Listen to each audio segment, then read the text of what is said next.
अस्सलाम वालेकुम स्टूडेंट्स, आज हम इंग्लिश के यूनिट नंबर 3 की एक्सरसाइज सॉल्व करेंगे। इस यूनिट का नाम है नाइट मेल और इसको लिखा है W.H. ऑर्डन ने। ये एक पोएम है। सबसे पहले हम इसका वर्ड बैंक रीड करेंगे और इसके बाद इसके क्वेश्चन आंसर को सॉल्व करेंगे। तो अब हम इसके वर्ड बैंक की रीडिंग करते हैं। हमारे पास 1 से लेकर 20 तक वर्ड्स मौजूद हैं। नंबर 1 पे है चेक, नंबर 2 ग्रेडियंट, नंबर 3 बीटॉक, number 4 moorland, number 5 shoveling, number 6 knotting, number 7 wind bent, number 8 stairs, number 9 slumber, number 10 blank faced, number 11 descends, number 12 Glasgow, number 13 gently, number 14 noisily, number 15 steady, number 16 freshens, number 17 course, number 18 pause, number 19 dawn, number 20 border। अब हम इसके question answers को solve करते हैं। Question number 1 is what does the name of the poem indicates. Answer, the name of the poem indicates the story of train that brings mail at night. Question number 2, what does the night mail brings with it. Answer, the night mail brings checks and postal orders for both rich and poor without discrimination. Question number 3.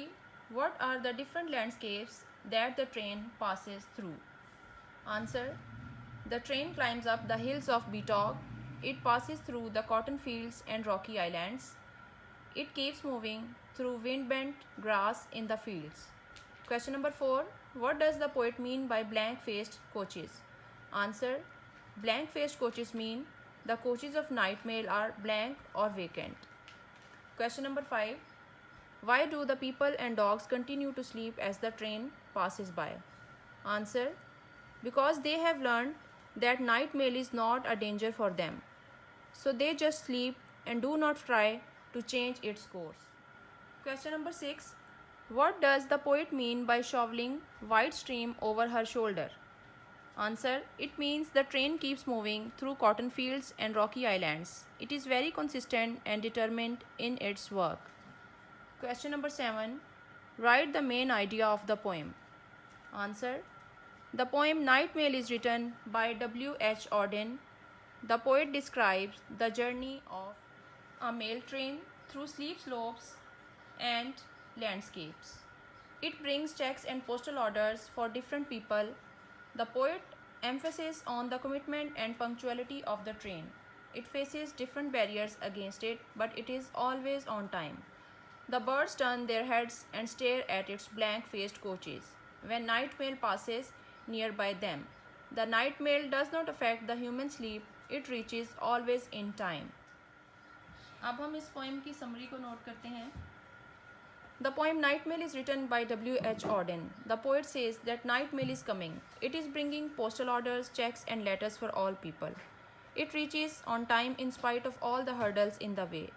It passes the cotton fields and moorlands. It throws white steam and continues her journey. On her arrival, the birds turn their heads to look her. They watch her passing but do not leave their nests. The dogs and sheep keep sleeping as they know that they cannot change her course. It passes through farms where farmers and laborers are sleeping. Although it makes a loud noise, but the people have become habitual to this noise and they keep sleeping. तो students, अब हम इसका book work करते हैं। सबसे पहले जो हमारे पास टास्क है वो पेज नंबर 37 पे है। हमने डिग्रीज ऑफ एडजेक्टिव्स लिखनी है। सबसे पहले हमें एग्जांपल में बिग की डिग्रीज दी हुई हैं, बिगर एंड बिगेस्ट। इसके बाद नॉइसी है। नॉइसी का जो सेकंड डिग्री है वो है नॉइसियर और थर्ड है नॉइजिएस्ट। इसी तरह रिच की richer, richest, poor, poorer, poorest, high, higher, highest, lazy, lazier, laziest. इसके बाद जो नेक्स्ट टास्क है हमारे पास वो है make meaningful sentences of these pair of words. हमारे पास पेयर ऑफ वर्ड्स दिए हुए हैं जिनका बोलने में एक जैसा ही राइम है लेकिन इनके मीनिंग्स अलग हैं। जैसे कि ये BIRTH भी बर्थ है और BERTH भी बर्थ है। इसी तरह ये बेल है, ये भी बेल है, लेकिन इनके स्पेलिंग्स अलग हैं और इनके मीनिंग्स भी अलग हैं, सिर्फ ये बोलने में एक जैसे हैं। अब हम इनके सेंटेंसेस बनाते हैं। सबसे पहला वर्ड है बर्थ, BIRTH। इसका सेंटेंस है he has been blind from birth. इसके बाद BERTH berth. We have got berth in train. Bell BAIL bail. The prisoner was out on bail. इसके बाद नेक्स्ट बेल है BALE। Cloth is packed in bales. Principal the principal of the school is retiring this year. इसके बाद next principle के spelling different है। He was a man of principle to his word. Break I break the glass of water. BRAKE break.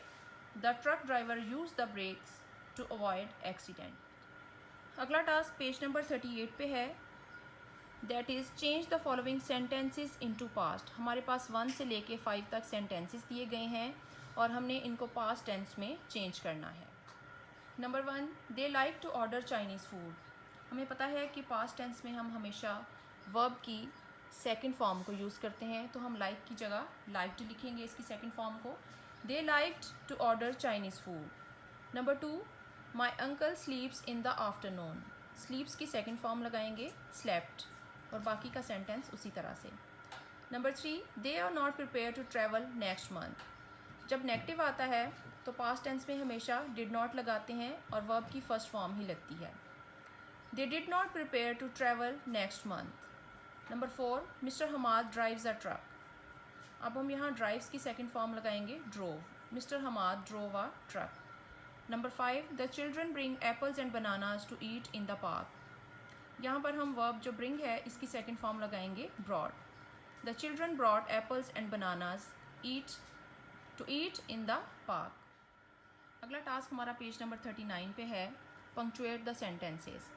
हमने पिछले unit में भी punctuation की थी, जिसमें हम सिंपल टेंस के आखिर पे फुल स्टॉप लगाते हैं, अगर क्वेश्चन हो तो क्वेश्चन मार्क लगाते हैं, और जहाँ 2 या 3 चीज़ों का जिक्र हो उनके दरमियान में कॉमा लगाते हैं, और हमेशा सेंटेंस की जो शुरुआत हैं उनको कैपिटल से करते हैं।